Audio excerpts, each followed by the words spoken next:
Hello friends, welcome to NCERT classes by Bhadana. और आज हम आपके लिए लेकर आए हैं, ये वैसे तो क्लास 12 फिजिक्स से रिलेटेड का टॉपिक है, लेकिन अगर हर एक इंडिविजुअल को जानना बहुत ज़्यादा ज़रूरी है। देखिए, हमारी लाइफ में एक बहुत ज़्यादा इम्पोर्टेंट चीज़ है जो है एसी जनरेटर। शायद बहुत लोग इसके बारे में जानते हो कि एसी जनरेटर क्या है, ये एसी जनरेटर क्या काम करता है, लेकिन अगर आप नहीं जानते तो इस वीडियो के देखने के बाद आप एसी जनरेटर, उसका प्रिंसिपल या उसकी वर्किंग या वो किस तरह से काम करता है और इस पे जितने भी इम्पोर्टेंट क्वेश्चंस आते हैं उनके बारे में आप जानने वाले हैं इस वीडियो में। तो इस वीडियो को बिना किसी देरी स्टार्ट करते हैं। Let get started. अगर आप इस चैनल से जुड़ना चाहते हैं तो इस चैनल को सब्सक्राइब कर लें, क्योंकि आने वाली हर एक वीडियो का नोटिफिकेशन आपको मिलता रहे। चलिए स्टार्ट करते हैं। तो हेडिंग लगा लेंगे। वैसे तो पहले मैं लिख देता हूं कि ये क्लास 12th फिजिक्स से रिलेटेड का ये टॉपिक है। टॉपिक का नाम है एसी जनरेटर। देखिए, एसी जनरेटर आपने बहुत ज़्यादा बार देख लिया होगा, लेकिन आप बहुत सारे स्टूडेंट ऐसे होते हैं जो जैसे आपने एसी जनरेटर देखा लेकिन आपको उसके बारे में जानकारी नहीं होगी कि एसी जनरेटर क्या काम करता है। तो इस वीडियो में हम उसी के बारे में देखने जा रहे हैं। एसी जनरेटर का एक और भी नाम है जिसका नाम है डायनोमो। एसी जनरेटर का दूसरा नाम डायनेमो है। एग्जामिनर डायनोमा को एक्सप्लेनेशन पूछ लेता, तो ये नाम भी पता होना बहुत ज़्यादा ज़रूरी है कि एसी जनरेटर का दूसरा नाम डायनेमो है। क्लियर है इतनी बात। अब एसी जनरेटर है क्या, सबसे पहले एसी जनरेटर लगाते हैं। तो AC generator it is a device, एक ऐसी डिवाइस है, it is a device to use electrical energy, sorry mechanical energy convert into electrical energy, convert into electrical energy. आपने शायद ऐसा पढ़ रखा होगा कि एसी जनरेटर एक ऐसी डिवाइस है जो मैकेनिकल एनर्जी को इलेक्ट्रिकल एनर्जी में कन्वर्ट करती है।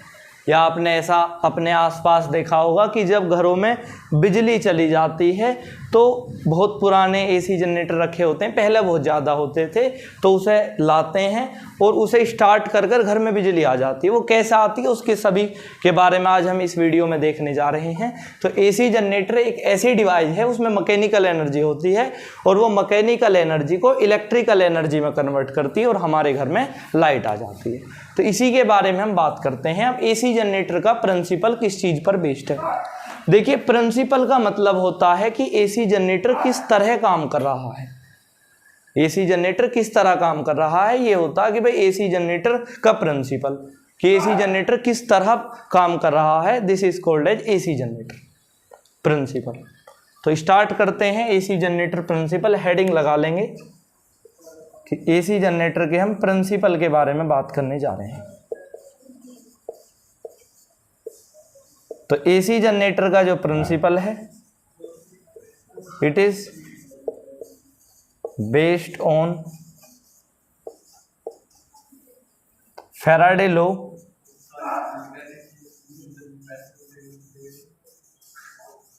Faraday law of electromagnetic induction.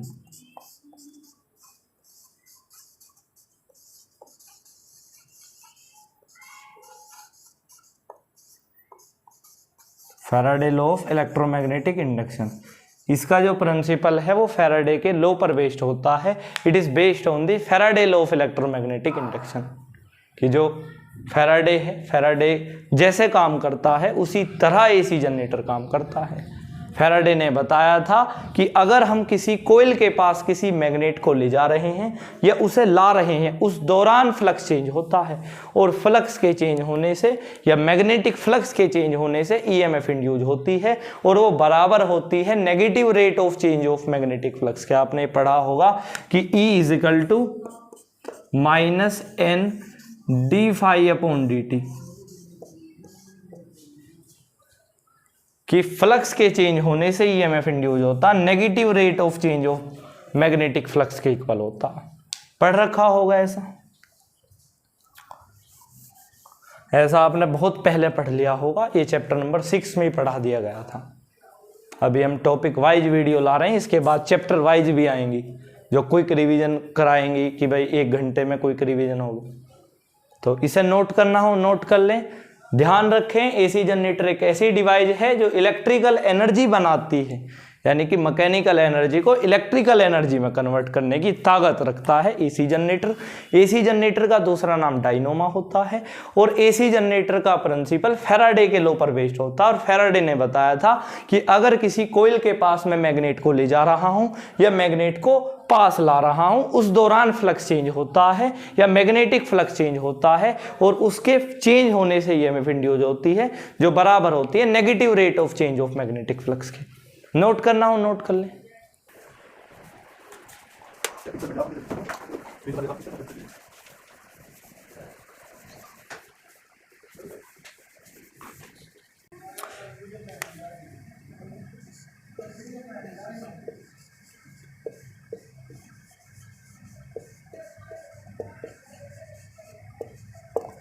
Next topic है कंस्ट्रक्शन। देखिए, कंस्ट्रक्शन का मीन्स है कि एसी जनरेटर किन पार्ट्सों से मिलकर बनता है। आपने शायद ऐसा देख लिया होगा कि हमें सिर्फ उन पार्ट्स के बारे में, जो पिछली वीडियो आई थी वो ट्रांसफॉर्मर पर आई थी, तो उस वीडियो में भी हमने आपको बताया था कि हमें उस पार्ट्स के बारे में डिस्कस करना है जो प्ले रूल करते हैं, मतलब जो इंपॉर्टेंट रोल प्ले करते हैं उस काम में जिस काम को हम पढ़ रहे हैं। तो हमें एसी जनरेटर में भी उन्हीं पार्टिकल पार्ट्स के बारे में डिस्कस करना है जो मैकेनिकल एनर्जी को इलेक्ट्रिकल एनर्जी में कन्वर्ट करने का काम करते हैं। हमें वो नहीं पढ़ना कि भाई एसी जनरेटर टायर पर रखा रहता तो हमें उस पार्टिकुलर टायर के बारे में डिस्कस करना है। और पिछली वीडियो में एक कमेंट आया था कि भाई हमें जब हम कंस्ट्रक्शन पढ़ें तो कंस्ट्रक्शन के साथ ही डायग्राम पढ़ाया जाए, तो कंस्ट्रक्शन के साथ ही आज डायग्राम बताया जाएगा। सबसे पहले हमें एसी जनरेटर की कंस्ट्रक्शन में 4 पार्ट्स के बारे में डिस्कस करना है। जो एसी जनरेटर है वो बेसिकली 4 पार्ट्स से मिलकर बनता है, तो देयर आर दी 4 पार्ट्स। मुझे टोटल 4 पार्ट्स के बारे में डिस्कस करना है, जिसमें सबसे पहला है field magnet. Field magnet, field magnet का क्या रोल है, तो आप यहां लिख लें इसके नीचे, कि मैं ब्लैक से ही लिख देता हूं क्योंकि रेड से दिखता भी नहीं है। फील्ड मैग्नेट, फील्ड मैग्नेट का क्या रोल है कि 2 पोल्स पीस ऑफ मैग्नेट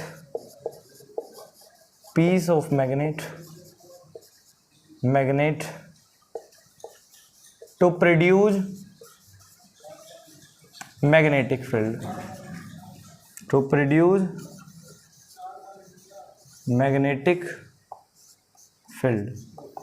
कि मेरे पास सबसे पहले जब भी आप कभी डायग्राम ड्रॉ करो एसी जनरेटर का, तो सबसे पहला आपको 2 पोल की छोटी छोटी मैग्नेट ड्रॉ करनी है और उनका काम मैग्नेटिक फील्ड को प्रोड्यूस करना होता है। Two pole piece of magnet to produce the magnetic field.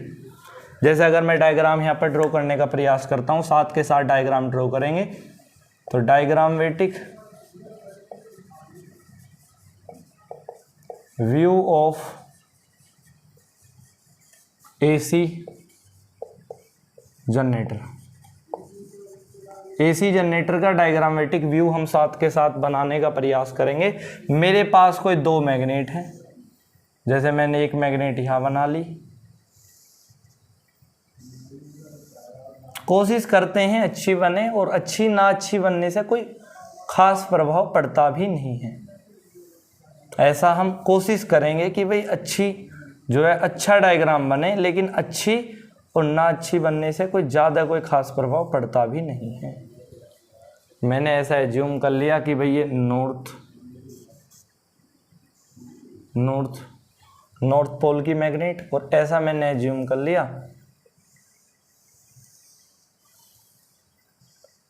कि ये साउथ पोल की मैग्नेट है। मैं ये मानता हूं कि कॉपी में इससे भी अच्छा डायग्राम बनाया जा सकता है, लेकिन थोड़ा व्हाइट बोर्ड पर थोड़ी परेशानियां होती हैं इसे डायग्राम को ड्रॉ करने में। तो ऐसा एज्यूम करें कि जब भी हम कंस्ट्रक्शन बनाएंगे उसके साथ साथ हर एक डायग्राम को बनाते चलेंगे। मैंने ये बताया कि एसी जनरेटर की जो कंस्ट्रक्शन है, एसी जनरेटर का सबसे पहला पार्ट जिससे वो मिलकर बनता है, दो मैग्नेट होती हैं, two pole pieces of magnet, जो क्या काम करती हैं, जो मैग्नेटिक फील्ड को प्रोड्यूस करने का काम करती हैं। ऐसे मैग्नेटिक फील्ड प्रोड्यूस हो जाएंगी, ये मैग्नेटिक फील्ड को प्रोड्यूस करने का काम करती हैं। मैंने ऐसा एज्यूम कर लिया this is a magnetic field, या साइड में नेमिंग करेंगे, ये तो है मैग्नेट और ये है मैग्नेटिक फील्ड। आपने चैप्टर नंबर 4 जहां से भी पढ़ रखा होगा तो मैग्नेटिक फील्ड को बी से रिप्रेजेंट करते हैं। अभी रिवीजन सीरीज आएगी इसके बाद, उसे देखना मत भूलना, इसलिए इस चैनल को सब्सक्राइब कर लें। तो नेक्स्ट टॉपिक है कि फील्ड मैग्नेट के बाद हमें पढ़ना है अर्नेचर कोइल, कि भाई जो एसी जनरेटर है उसका जो दूसरा पार्ट होता है उसका नाम है अर्नेचर कोइल। अर्नेचर कोइल सबसे पहले हम जानते हैं अर्नेचर कोइल किस चीज से मिलकर बनती है, तो it consist of insulated copper wire, ये एक इंसुलेटेड के कॉपर तार से मिलकर बनी हुई है, copper wire. It consist of the insulated copper wire to bound, और ये बंधी हुई रहती है, बाउंड दी आयरन कोर, एक लोहे के पीस से क्या होती है, एक लोहे के पीस से बंधी रहती है, और इसका ये PQRS होती है, PQRS, और इसका काम होता है to increase magnetic flux, magnetic flux को इंक्रीज करना, मैग्नेटिक फ्लक्स। आपको ऐसा शायद पता हो कि फैराडे का अगर आपने लॉ पढ़ रखा हो तो चीज़ें कंसेप्चुअली मिलती जा रही हैं कि भाई मैग्नेटिक फ्लक्स आ रहा है, इसकी वर्किंग में सारी चीज़ें समझ में आ जाएंगी। प्रिंसिपल का मतलब ही ये होता है कि एसी जनरेटर कुछ फैराडे के लॉ की तरह काम करता है, फ्लक्स के चेंज होने से EMF इंड्यूस होती है। तो सेकंड पार्ट था अर्नेचर कोइल। अर्नेचर कोइल एक इंसुलेटेड कॉपर वायर से मिलकर बनती है, जो बंधी हुई होती है, इज बाउंड टू दी, ये बंधी हुई होती है एक आयरन कोर पर, एक लोहे के पीस पर बंधी हुई होती है, डायग्राम में भी दिखाने का प्रयास करेंगे, और ये PQRS होती है, इसका काम to increase magnetic flux, flux को इंक्रीज करना होता। मैं रेड कलर से बना लेता हूं कि भाई मेरे पास एक ऐसे कुछ समथिंग क्या होती है, अर्नेचर कोइल होती है, या ब्लैक से ही कर लेते हैं इसकी outline.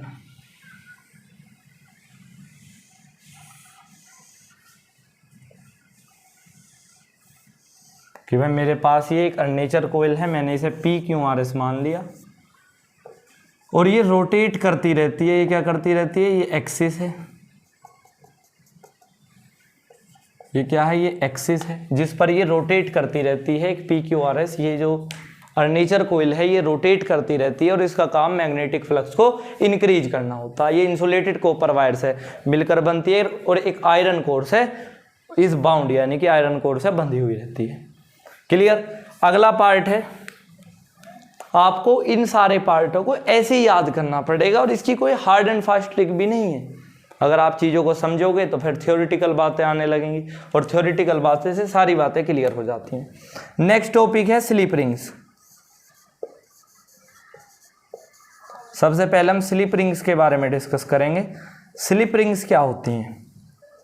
Slip rings it consist of, ये मिलकर बनती हैं। पहले तो हर एक टॉपिक में यही चीज है कि भाई वो किस चीज से मिलकर बनता, तो it consist of the conducting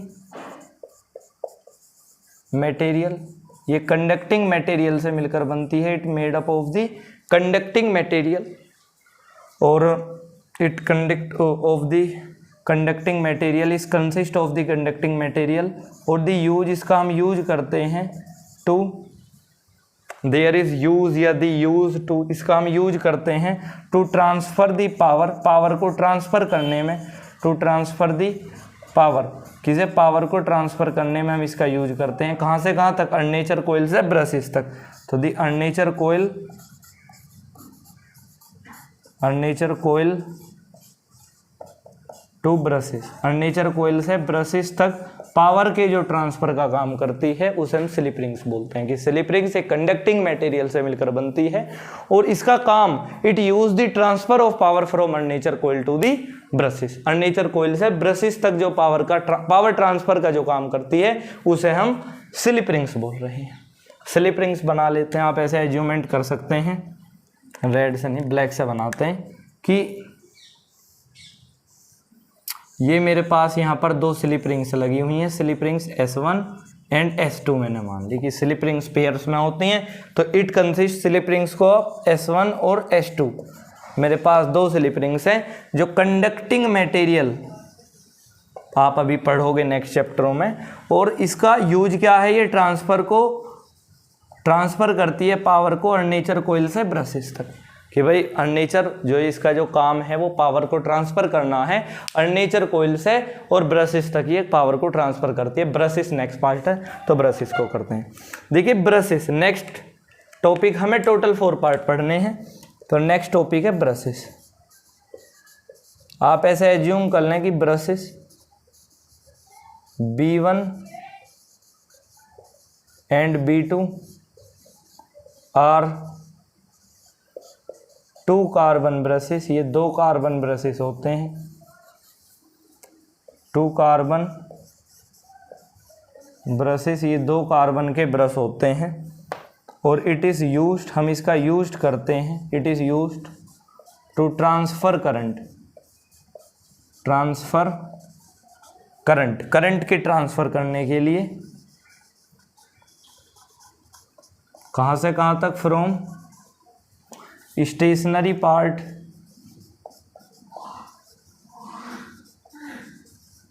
से लेकर टू रोटेटिंग पार्ट तक, टू दी रोटेटिंग पार्ट। अब लिखने को तो हम इसे मिटाकर भी लिख सकते थे, लेकिन हम आपको बताना चाहते हैं कि टोटल ये 4 पार्ट्स हैं और इनके बारे में ये बातें हैं। तो मैं सिर्फ आपसे इतना कहूँगा कि एसी जनरेटर की कंस्ट्रक्शन ज़्यादा से ज़्यादा याद कर लें, और अगर आपको डायग्राम बनाना तो ब्रशेस यहाँ बना सकते हैं कि दिस इज़ 1 B1 और B2, ये दोनों कार्बन ब्रशेस हैं। तो ब्रशेस के बारे में सिर्फ इतनी जानकारी है कि ये B1 और B2 ब्रशेस हैं जो कार्बन के ब्रशेस है, कार्बन से मिलकर बने। B1 and B2 are the 2 carbon brushes, ये दोनों के दोनों कार्बन ब्रशेस हैं। हम इनका यूज करते हैं ट्रांसफर ऑफ करंट का ट्रांसफर करने के लिए from stationary part to the rotating. जब ये कोइल स्टेशनरी रहती है और जब ये रोटेटिंग करने लगती है तो स्टेशनरी से रोटेटिंग पार्ट तक। क्लियर हो चुकी है? तो हमें टोटल एसी जनरेटर के 4 पार्ट के बारे में डिस्कस करना। सबसे जो पहला जो फर्स्ट पार्ट है वो है फील्ड मैग्नेट, सेकंड अर्नेचर कोइल, और थर्ड स्लिप रिंग्स, और फोर्थ ब्रशेस। क्लियर है इतनी बात? इन 4 पार्ट से पूरा डायग्राम मिलकर बना हुआ है। और आपको मैं दोबारा बता देता हूं, फील्ड मैग्नेट का क्या काम है कि 2 पोल्स, ये 2 poles pieces of small magnet, या आप ऐसे बोल सकते हैं 2 poles of piece of small magnet, 2 हमारे पास मैग्नेट हैं, वो प्रोड्यूस करती हैं मैग्नेटिक फील्ड को। जैसा डायग्राम में दिखाया गया कि 2 मैग्नेट हैं, प्रोड्यूस कर रही है मैग्नेटिक फील्ड, बी से हम इसे रिप्रेजेंट करते हैं। सेकंड पार्ट है अर्नेचर कोइल। जो अर्नेचर कोइल है, this is called as armature coil. ये इंसुलेटेड कॉपर वायर, जो अर्नेचर कोइल है वो इंसुलेटेड कॉपर वायर से मिलकर बनती है। और अर्नेचर कोइल का क्या काम कहा गया है कि to bound the iron core, ये आयरन कोर, एक आयरन कोर है, उससे बंधी हुई रहती है और मैग्नेटिक फ्लक्स के इंक्रीज करने का काम करती है। थर्ड इसमें ये बताया गया है स्लिप रिंग्स, ये conducting material, slip rings conducting material का काम करती है और they are used to transfer, हम इसे यूज करते हैं पावर के ट्रांसफर के लिए अर्नेचर कोइल से ब्रशेस तक। नेक्स्ट ब्रशेस B1 और B2 दोनों कार्बन ब्रशेस हैं और इनका हम यूज करते हैं करंट का ट्रांसफर करने के लिए रुके हुए पार्ट से चलते हुए पार्ट तक, स्टेशनरी पार्ट से रोटेटिंग पार्ट तक। नोट करना हो नोट कर लें।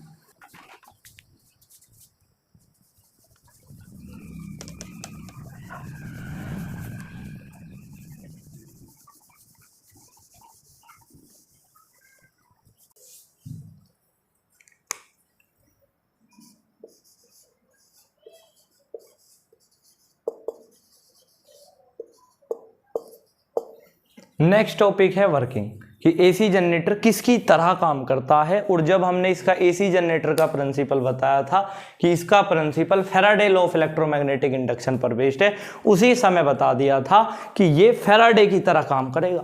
फ्लक्स के चेंज होने से ईएमएफ इंड्यूस होगा। फ्लक्स का चेंज कहाँ होगा? आर्मेचर कॉइल का काम था कि फ्लक्स को इंक्रीज करना, और इंक्रीज करना यानी कि चेंज करना। क्लियर है? चलिए लिखते हैं सबसे पहले। अब वर्किंग क्या होती है कि व्हेन दी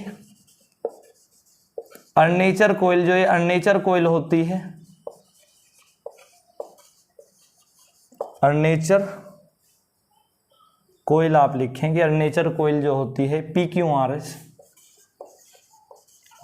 इज रोटेटेड, ये रोटेटेड करती है, घूमने लगती है, is rotated with angular velocity, angular velocity, angular velocity से घूमने लगती है, angular velocity omega, angular velocity omega से घूमने लगती है in the magnetic field, magnetic field में जो प्रोड्यूस करी है, produces by the field magnet, जो मैग्नेटिक फील्ड इन फील्ड मैग्नेट ने प्रोड्यूस करी है, फील्ड मैग्नेट। उसके बाद आप ऐसे एज्यूम करें कि जो एंगल है, द एंगल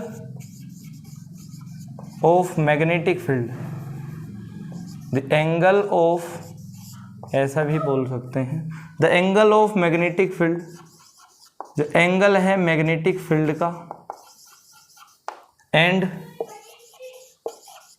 जो एंगल है मैग्नेटिक फील्ड का, the angle of magnetic field and armature coil का, आर्मेचर कॉइल का जो एंगल है वो चेंज हो जाते हैं, चेंज इन मैग्नेटिक फ्लक्स, इनमें क्या हो जाता है? चेंज हो जाता है मैग्नेटिक फ्लक्स।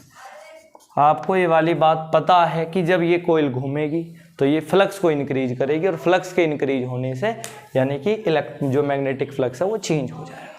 अब अगर मैं फ्लक्स को चेंज कर दूं तो फैराडे के लॉ के अनुसार, according to the Faraday law, लिख देते हैं पूरा नाम ही, Faraday law of electromagnetic induction, Faraday law of electromagnetic induction के अनुसार, according to the Faraday law, Faraday law of electromagnetic induction के दौरान, according to the Faraday law of electromagnetic induction, when the flux, flux के change होने से, जब flux change हुआ है, फ्लक्स के चेंज होने से, flux change in armature coil, जब आर्मेचर कॉइल में फ्लक्स चेंज हुआ है तो ईएमएफ इंड्यूस होगा आर्मेचर कॉइल में, तो EMF is induced in armature coil, EMF भी आर्मेचर कॉइल में ही इंड्यूस होगा। बातें समझ में आ रही हैं कि भाई फ्लक्स के चेंज होने से, अगर हम फैराडे की मानते हैं कि भाई फ्लक्स के चेंज होने से तो ईएमएफ इंड्यूस हो रहा, तो जो फ्लक्स है वो आर्मेचर कॉइल में चेंज हो रहा, तो आर्मेचर कॉइल में कुछ ईएमएफ भी इंड्यूस होगा। ठीक है, अब इसकी थ्योरेटिकल बात, एक डेरिवेशन है, इसे नोट करना और नोट कर लें। बिल्कुल सिंपल है कि जब ये आर्मेचर कॉइल रोटेट करेगी, PQRS रोटेट करेगी एंगुलर वेलोसिटी ओमेगा में, मैग्नेटिक फील्ड में जो प्रोड्यूस करी है फील्ड मैग्नेट ने, जो एंगल है मैग्नेटिक फील्ड का और आर्मेचर कॉइल का, वो जब होंगे तो उसमें कुछ चेंज होगा, और उनके चेंज होने से मैग्नेटिक फ्लक्स चेंज होगा। और फैराडे ने बताया था कि मैग्नेटिक फ्लक्स के चेंज होने से ईएमएफ इंड्यूस होता है, जब मैग्नेटिक फ्लक्स चेंज होगा आर्मेचर कॉइल का तो ईएमएफ भी इंड्यूस होगा आर्मेचर कॉइल में। अब कितना ईएमएफ इंड्यूस होगा आर्मेचर कॉइल में उसे देखने वाले हैं, इसे नोट कर लें। तो नेक्स्ट है इसकी थ्योरी। अब आप ऐसा मान लें कि हमने ये बताया कि भाई आर्मेचर कॉइल में जो है मैग्नेटिक फ्लक्स चेंज होगा, जब मैग्नेटिक फ्लक्स चेंज होगा फैराडे के लॉ के अनुसार तो आर्मेचर कॉइल में एक ईएमएफ इंड्यूस होगी, उस ईएमएफ को मैं निकालने जा रहा हूं। सबसे पहले हमने लेट कर लिया कि लेट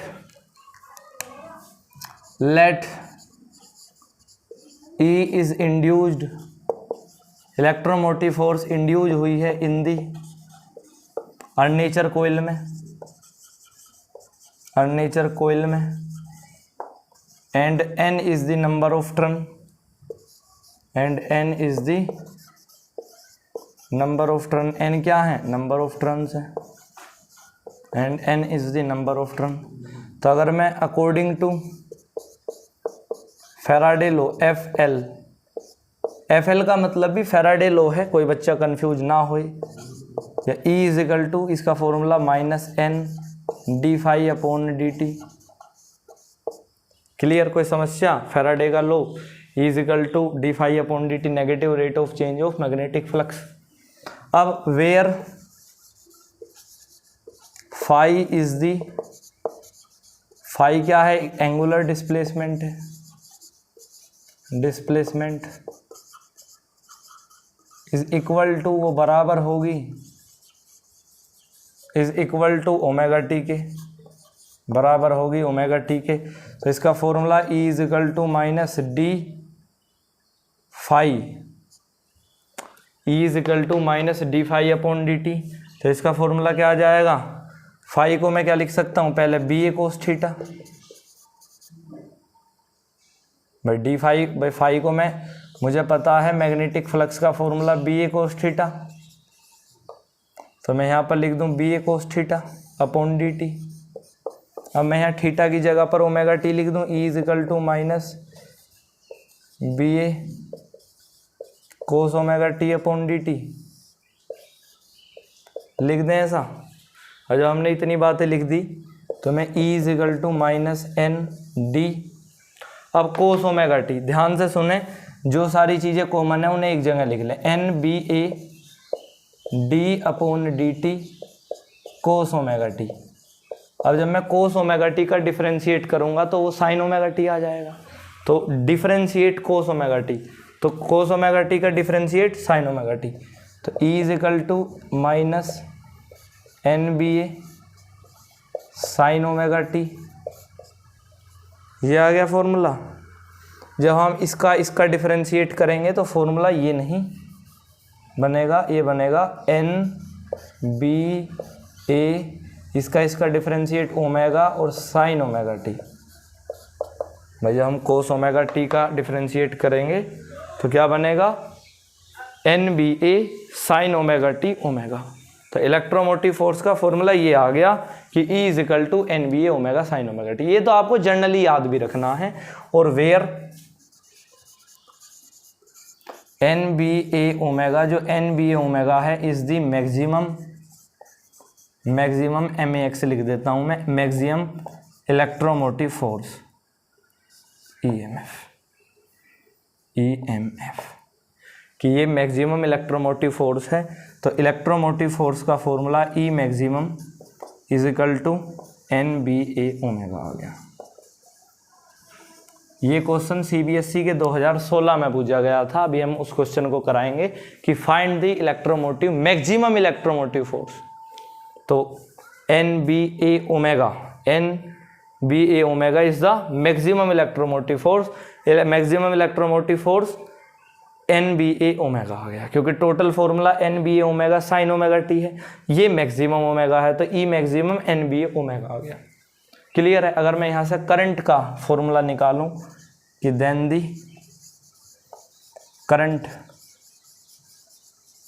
का फॉर्मूला निकालें तो I is equal to V upon R, तो ई अपॉन आर। अब ई कितनी दे रखी है, N B A omega sine omega t, तो N B A omega sine omega t.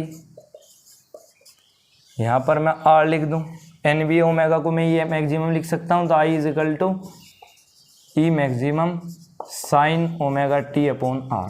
तो ये दोनों इक्वेशन आपको याद होनी चाहिए, इसी जनरेटर से यही क्वेश्चन पूछे जाते हैं। ध्यान ये रखना है कि हमें ये पता होना चाहिए कि जब हम एसी जनरेटर को पढ़ रहे हैं तो उसकी इलेक्ट्रोमोटिव फोर्स की इक्वेशन क्या है, E is equal to N B A omega sine omega t, या तो ये कह दीजिए, और N B A omega t को मैं क्या लिख सकता हूँ, एन बी ए ओमेगा को क्या लिख सकता हूँ, मैक्सिमम इलेक्ट्रोमोटिव फोर्स।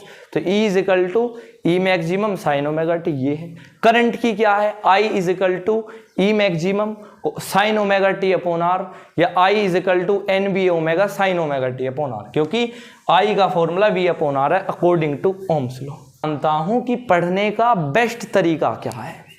जैसे हमने आज ये पढ़ा, तो हमें ऐसा होना चाहिए, इतना बिलीव होना चाहिए कि जो आज पढ़ा उसे आज ही रिवाइज करना है, और नहीं कल को वो दुगना काम बन जाएगा। और जब दुगना काम बन जाएगा तो फिर बिल्कुल भी मन नहीं करता। ये एग्जैक्ट स्टडी पॉइंट है। और आपने शायद ऐसा पढ़ा हो, मैं परसों पल्ले दिन एक बुक पढ़ रहा था, तो मैंने ऐसा अपनी लाइफ में इमेजिन करा, तो उसमें ये बताया जा रहा था कि अगर हम जैसे गेम्स खेल रहे हैं और हमारा मोटिवेशन डाउन है, तो हम क्या करते हैं, मोटिवेशन को बनाने के लिए शायद मोटिवेशन सॉन्ग सुन लेते हैं, या मोटिवेशन गाने, मतलब सॉन्ग या गाने वे ये सेम ही बातें हैं। तो मैं ये मानता हूँ कि कभी आप स्टडी में अगर बोरिंग फील करें तो आप हनुमान चालीसा पढ़ सकते हैं। इससे बेस्ट अंडरस्टैंडिंग मिलती है और एक सही रास्ते पर चलने की शिक्षा मिलती है। क्वेश्चन को सॉल्व करने की प्रयास करते हैं। देखिए, सबसे पहले जब हमने एसी जनरेटर पढ़ा तो हमने एक बिल्कुल बेसिक सी बातें पढ़ी कि जितना भी हमने पूरा एसी जनरेटर पढ़ा उसमें दो ही इक्वेशन पढ़ी, एक करंट की, एक ईएमएफ की। अब हमें इस क्वेश्चन में बेसिकली ईएमएफ निकालना है, तो पहले सबसे पहले ईएमएफ की इक्वेशन लिख लेते हैं। हमने पढ़ा कि ईएमएफ की इक्वेशन जो इलेक्ट्रोमोटिव फोर्स निकली वो N B A omega sine omega T. फिर हमने पढ़ा कि N B A omega maximum electromotive force है, तो ई मैक्सिमम का फॉर्मूला हो गया एन बी ए ओमेगा। ये हमने बात पढ़ी। और नहीं तो वैसे तो आ जाते हैं क्वेश्चन, ये सीबीएसई के 2016 में क्वेश्चन पूछा गया था, 5 मार्क्स का। इसका फर्स्ट पार्ट है, उसमें सारी थ्योरेटिकल बातें हैं कि हमें एसी जनरेटर की वर्किंग, उसका प्रिंसिपल वो क्या है, और उसकी जो है कंस्ट्रक्शन के बारे में डिस्कस करना था, जो पूरी वीडियो में वही चल रहा था। सीबीएसई के 2016 में 2 पार्ट पूछे गए।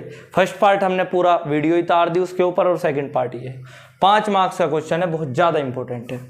सबसे पहले, the coil of an AC source consist of 100 turn.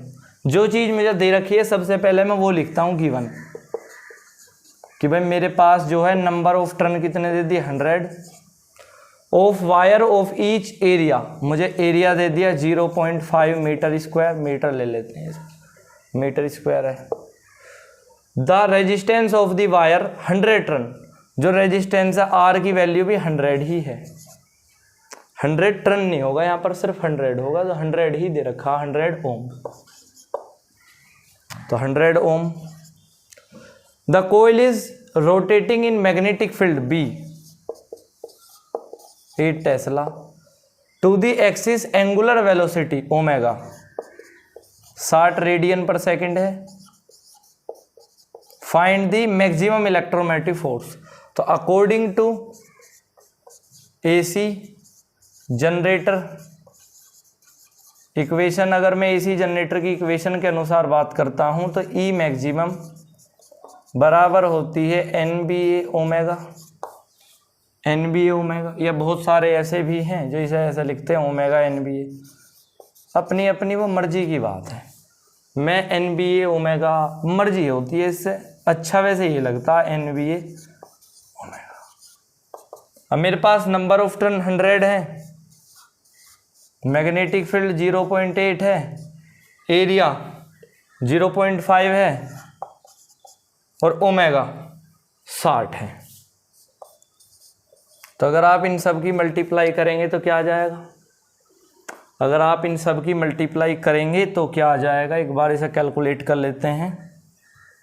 Calculate करेंगे इसकी, इससे 100 600 और 600 की इससे करेंगे, लगभग 2400 आ जाएगा। लगभग क्या आ जाएगा, 2400 आ जाएगा। और इलेक्ट्रोमोटिव फोर्स की यूनिट वोल्ट होती है, तो 2400 आ जाएगा। आप कैलकुलेट कर सकते हैं। इसका सेकंड पार्ट में कह रखा कि हमें पावर को निकालना है। पावर, एक मैक्सिमम ईएमएफ और एक पावर। पावर का फॉर्मूला आपने V × I पढ़ रखा होगा। अब V को मैं क्या लिख सकता हूँ, electromotive force E into I 2400 into current according to Ohm's law I is equal to V upon R, यानी कि E अपॉन R। तो ये मुझे 2400 दे दिया। रेजिस्टेंस कितना दे रखा है 100, तो हमने इसे 100 से करा, 0 से 0, 0 से 0 क्या आ गया 24 एम्पियर। तो अगर मैं इसकी 24 से करूँगा, 2400 की 24 से करूँगा, 2400 की 24 से 0 0 4 4 जा 16 9 0 0 4 0 0 6 17 1 5। तो आप ऐसा एज्यूम कर सकते हैं 57,600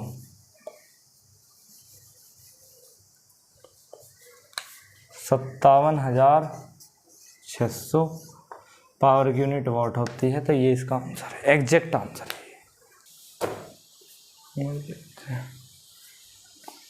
तो ये इसका पार्टिकुलर आंसर है। अगर आपको ये वीडियो अच्छी लगी हो तो इस वीडियो को लाइक शेयर कर दें और इस चैनल को सब्सक्राइब कर लें, क्योंकि आने वाली नोटिफिकेशन हर एक इम्पोर्टेंट टॉपिक आप तक पहुंच सके। तो thank you for listening me.